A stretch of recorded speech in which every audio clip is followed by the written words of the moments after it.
오늘 아침 뉴스 연구소. 오늘 아침 뉴스의 맥을 짚어드리는 시간 뉴스연구소. 오늘도 두 분의 연구위원 나오셨어요. CBS 김광일 기자, 뉴스톱 김준일 대표. 어서 오십시오. 안녕하세요. 예, 속보가 하나 들어왔네요. 예, 북한에서 미사일을 발사했답니다. 북한은 오늘 아침 신형 장거리 순항 미사일을 시험 발사했고 1,500km 표적을 명중했다 이렇게 밝혔습니다. 예. 김정은 국무위원장은 참관하진 않았습니다. 네, 이 내용은 후속 뉴스가 더 들어오는 대로 전해드리기로 하고 주목할 뉴스 첫 번째는 뭐죠? 고발 사주 의혹 판이 더 커졌다. 주말 사이에도 숨가쁘게 돌아갔습니다. 예. 검찰이 여권 인사에 대한 고발장을 야당에 보냈다는 의혹이죠. 판이 점점 더 커지고 있습니다. 먼저 공수처는 고발장 발신자로 지목된 손준성 전 대검 수사정보정책관과 함께 윤석열 당시 검찰총장을 피의자로 입건했습니다. 예. 압수수색이 또 있었는데요. 손준성 검사 그리고 손 검사한테 고발장을 받아서 야당에 전달했다는 그런 의심을 받고 있는 김웅 의원의 집과 사무실을 압수수색 대상에 올렸습니다. 그런데 예. 이 중에 김웅 의원 국회 사무실은 국민의힘 의원 28명이 막아서면서 집행이 중단됐습니다. 네. 국민의힘 측에서는 공수처가 영장도 제대로 안 보여줬고 압수물 대상이 아닌 보좌관 컴퓨터까지 털고 있었다 이렇게 주장했고요. 공수처는 무슨 소리냐? 영장에 부속실 자료라고 적혀있다 이렇게 반박했습니다. 네. 영장 집행은 조만간 다시 이루어질 가능성이 있습니다. 예. 아울러 윤석열 캠프는 이 사건이 정치 공작으로 기획된 거라고 주장했습니다. 제보자 조성은 씨가 뉴스버스 취재진을 만난 뒤에 박지원 국정원장 만났다는 게 근거거든요. 박지원 게이트다. 박지원 원장 휴대전화 압수수색해야 한다. 이렇게 말을 했습니다. 국민의힘 김기현 원내대표도 조 씨의 국정원 출입 기록을 요구했습니다. 출입 기록을 예. 달라. 예. 김준일 대표. 네. 박지원 국정원장과의 만남 이것을 이제 야권에서는 문제 삼고 있습니다. 어떤 보도에 뭐 배후가 있는 것이 아니냐, 기획된 것이 아니냐, 이제 이런 문제 제기를 하고 있는 건데 조성은 씨가 어제 SBS 인터뷰에서 그 보도 시점이 원장님과 제가 원하던 날짜가 아니다라는 말을 한 부분, 이게 밤사이에 크게 논란이 됐어요. 그렇죠. 그러니까 뉴스버스에 전달된 게 올해 7월 21일이고요. 네. 그리고 8월 11일에 조성은 씨와 그 박 원장이 만났고요. 두 분이. 박지원 원장이 식사를 했고, 예. 그리고 9월 2일 날 보도가 된 거예요. 예. 그러니까 이제 한 달 반 사이에 이제 이런 일들이 있었는데 이 말이 조금 애매했어요. 그러니까 표현이. 그러니까 내가 나하고 원장님이 상의해서 뭐 원했던 날짜가 아니다라고 하니까 그럼 둘이 상의한 거야?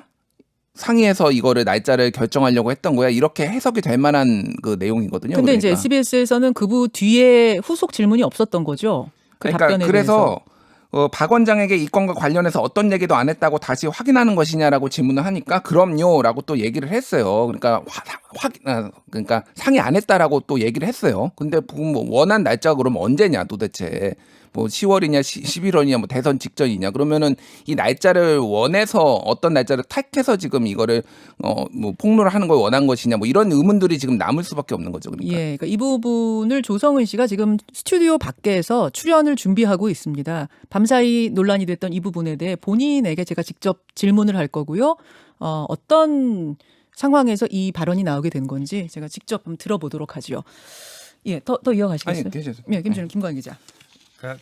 조성은 씨 화법이 약간 원래 의식의 흐름 같은 그런 기법이거든요. 이때 질문이 이제 박지원 원장과의 어떤 관계에 대한 질문이었는데 보도 시점에 대한 답으로 이어가면서 그 사이에 이런 답이 나오면서 좀 약간 헷갈렸던 것 같아요. 제가 조성은 씨를 원래 예전부터 좀 알고 있었어서 그 사람의 어떤 화법이나 어떤 말하기 스타일을 좀 다른 분들보다는 조금 더 알고 있는데 말을 하는 과정에서 조금 전개가 엇갈려서 그런 오해를 불렀을 수도 있다 이런 그거 제가 생각도 직접 듭니다. 듣겠습니다. 네. 예, 당사자에게 직접 듣는 것으로 하고 지금 윤석열 전 총장은 피의자로 적시가 된 거죠. 그렇습니다. 이것을 두고 국민의힘이 강력하게 항의하고 있는 거고요.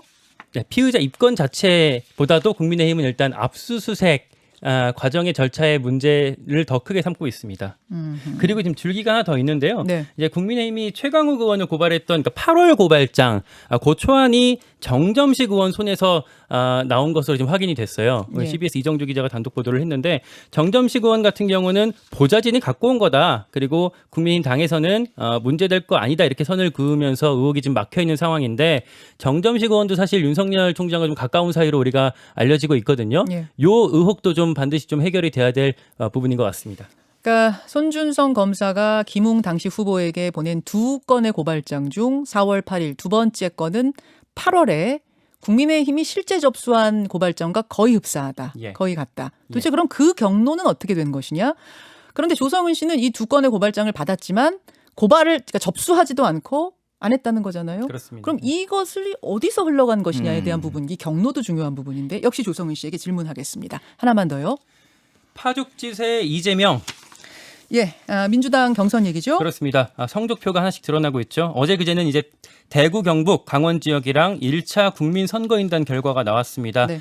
일단 지금까지 모든 지역에서 이재명 경기지사가 과반 압승을 거뒀는데요. 그 흐름을 선거인단 투표로 이어가면서 민심과 당심 모두 잡았다는 평가를 받게 됐습니다. 예. 이낙연 전 대표의 경우 일단은 계속 비상인데요. 그나마 선거인단 투표에서 처음으로 30%대를 돌파하면서 희망을 받습니다. 예, 어떻게 분석하세요? 일단 좀 격차가 줄었어요. 그러니까 이재명 지사가 한 55%포인트 나오다가 55% 나오다가 최종 누적은 51.4 그리고 이낙연 후보가 31.08 이렇게 나와가지고 가능성이 좀 아직 신뢰 같은 가능성이 있다. 20%포인트 차거든요. 그러니까 지금 오는 이제 추석 명절에 보내고 오는 25, 26에 광주, 전남, 전북 여기에서 이제 20만 표가 나오는데 여기에서 만약에 좀 확 격차를 줄인다라고 하면은 이낙연 후보한테도 가능성은 아직 남아 있다. 근데 이재명 후보가 많이 유리하다. 예, 여기까지 보겠습니다. 두 분 수고하셨습니다. 고맙습니다.